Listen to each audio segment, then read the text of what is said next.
الحمد لله والصلاة والسلام على أشرف الأنبياء وخاتم النبيين نبينا محمد وعلى آله وأصحابه ومن تبعهم بإحسان إلى يوم الدين.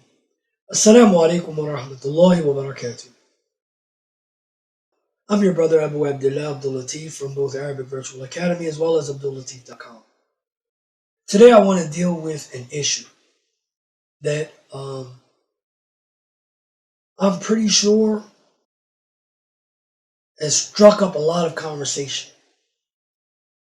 And this is about the issue of the madhahib. I've done some talking about the madhahib and, the importance of, taking a school of thought, especially in the beginning of your study in any science.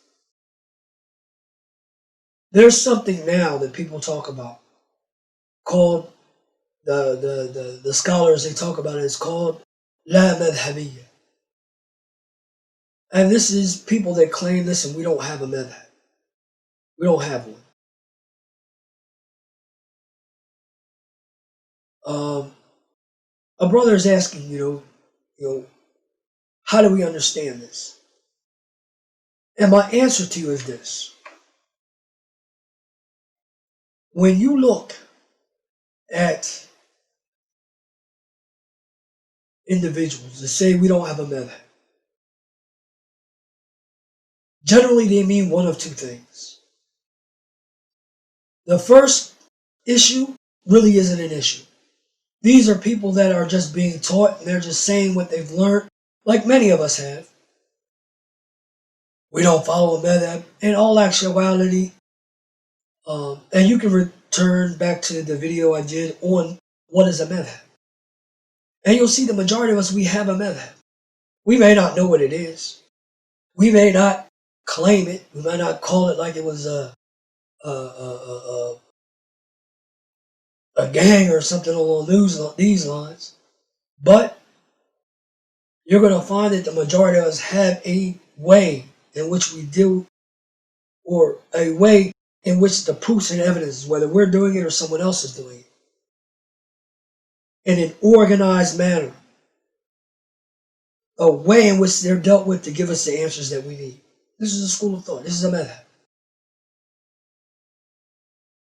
Someone not knowing what their madhab is and claiming, listen, I don't have a madhab, I don't follow none of the madhab, this, that, and the other, and then when you look and find and realize, really all you have to do is look at the madhab of the scholars that they follow. Even if they tell you, okay, my scholars don't follow madhab, you're going to find that their scholars, especially in these days and times, have a madhab. Their scholars themselves will tell you that. But this phrase is going around, we don't have no madhab and this, that. Fine. As long as they have something that's being followed, that is organized, and how we deal with the proofs and evidences to give us what we need for our ibadah, listen, that's no problem. Whether we know our madhab or not, to me it's not an issue. The issue comes in with me personally. And, this isn't anything against the brothers that are calling to other than this. I'm explaining to you my position. Unless we're scholars, I don't see it right for us not to have a madhab. Yes, the goal is to get to the point where we're not following anybody. Whether we're blind following or we're following them with their dalil. Listen, this idea that many of us have, okay, listen, I'm not blind following, so this is not taqleed. Blind following is a type of taqleed. It's like saying, okay, give me the red book. That lets you know that description that comes after it or before it in English tells you that there's another colored book. But anyway, I'm not even going to get into that just yet. Inshallah ta'ala, if you have any questions about that, leave it in the comments and I'll try and get back to that ASAP. Because I don't want to get off topic. But Just because we're following someone according to their proof,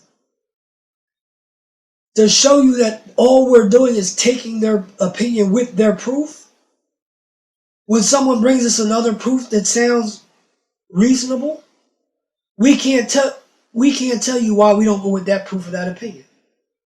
The only thing we could say is Sheikh Falan said it, so this is what I'm with. How is this a whole lot different from the people that we're blaming that are just going with opinions?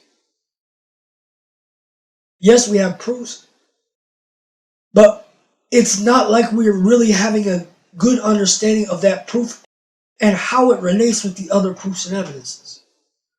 Okay, yes, that proof proves the point. But when someone else comes with us with another proof that proves another point, that could very well likely change our opinion, we don't know to go left or right. Do you understand? So generally all we're doing is we're just following someone else's opinions, whether or not we have their proof or not.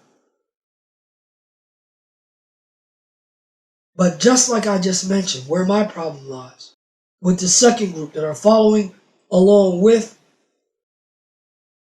the opinion, with the proof, right?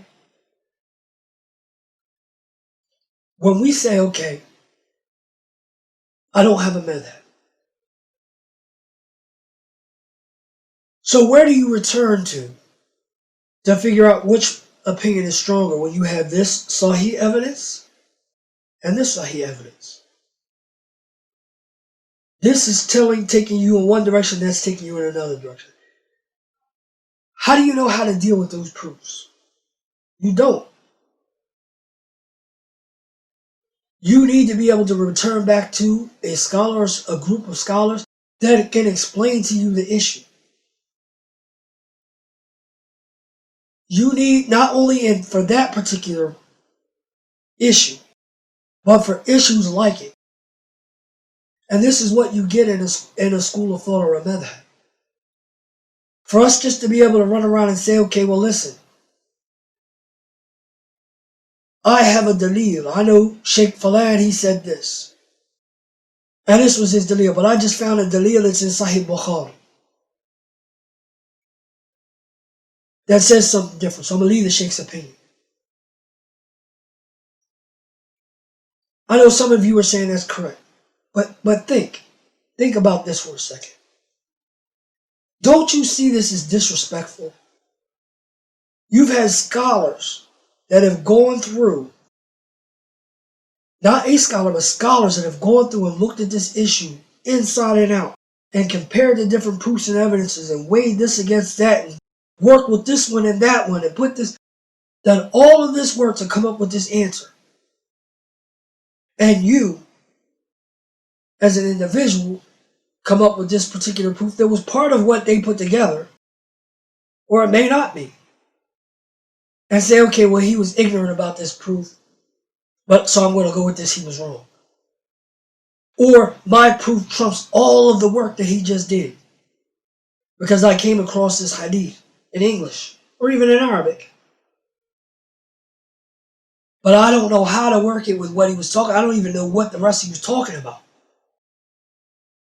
But I'm telling you, I'm right, he's wrong. I find this way to be very disrespectful to knowledge and to its people. Unless we're from those people. And then we can explain, okay, listen, I go with this over this because of this, and this. And the way that he looked at it was like this. And the problem I have with that is the fact that he made the taqdeem of this over this, or he put this before this. And I believe that this is stronger, this should be put before that. Because as we said before, these issues are issues of ikhtilaf. These are issues of ijtihad. I have the right to disagree. But my disagreement should be upon ilm, not just upon some fallacy I have in my head that I'm strong enough to be able to go up against a scholar or a group of scholars that were upon sound knowledge. The whole of the ummah says this. And because I found something that they may or may not have had, say that my opinion is stronger than theirs, or it has more right to be followed than theirs. Or even worse, like some of these people say, well, listen, the hadith may not have reached them, Allahu A'lam. These were imams. These were major scholars of Ahl Sunnah wal Jama'ah, and it reached you and it didn't reach them. But anyway, this is my issue with this issue of, or with this situation of people saying, listen, I don't have a madhab, and really not having a madhab. My issue is then, where do we turn when things start not to just be black and white anymore? When this seemingly goes against this, or this seemingly goes against this. What's to explain to us this is general and this is specific, and it comes to make this general ruling specific in this situation? Or that this abrogated this. Or this can or can't be abrogation because of this, that, and the other. Or this person used this and said that there was ijma on this, and this person says, okay, well listen, there is no ijma, or that particular type of ijma isn't really, is not a hujjah, it's not a dalil.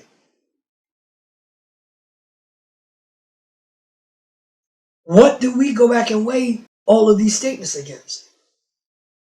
We have to have a set way that we lean on, whether it's our way or the way of some of the scholars. We can't just make up any old thing and say, okay, because I got a dalil, it's cool.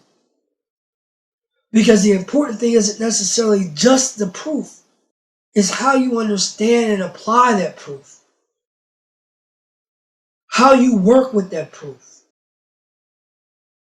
You understand? This is what we're looking for. Not that you can pull something out to prove your point. Because that thing that you're pulling out to prove your point may or may not actually prove your point. And any of you that have studied the Lugha know this is to be true. You know? So, this is my issue with this whole issue of, okay, well, we don't have a madhab. That's great, and that's the goal. No one's saying it's not. There were a lot of our scholars that they themselves didn't have madhabs. But these people were scholars. They didn't start off like that. They started off with a school and they left it not because the school was wrong, but because they reached such a level in their knowledge that they were no longer in need of that. They understood these different aspects and they had their own opinions about these things. They weren't individuals like you and I. You know, when we look back and we learn our deen the way that they learned their deen, yes, we may be able to reach that one day, but that's not our reality right now. We need to do the same thing that everyone did from the time of the Prophet ﷺ up until today. Find scholars that we understand, that we trust, that we believe. We follow their way. We learn what we're supposed to do. And then, as we gain knowledge, yes, our opinions might change. They will change. We may get to the point where, listen, we don't need to look and see what everybody else had to say about it. How did everyone else explain this issue? May Allah bless us all with that knowledge so that we can do that. Allahumma ameen. But until that time comes, we have to understand, we have to follow. This issue of all of us just doing whatever we want to do based upon whatever we want to base it upon, this wasn't the way of the scholars of Ahl Sunnah. This isn't from the manhaj that we're always talking about, of how proofs and evidences are worked with. There are ways that the scholars have worked with over all of these generations, the proofs and evidences, and we need to make sure that we're working with these proofs and evidences on that same path. May Allah Ta'ala guide us all and give us all beneficial knowledge. I hope this answer helped you to understand a little bit more about this issue of la madhabiyya, that we don't have a madhab. You know, there are two types of people. Those who just don't know their madhab, and those people who just really are just against following other individuals and their opinions, you know. And I want us to see the difference between the two and the dangers that come from this second group. Um, Allah Ta'ala, like I said, give us all beneficial knowledge, bless us for our actions, and lead us to that which is going to aid us in obtaining His pleasure يوم القيامة. آمين آمين اللهم آمين. سبحانك اللهم وبحمدك وأشهد أن لا إله إلا أنت وأستغفرك وأتوب إليك. والسلام عليكم ورحمة الله وبركاته.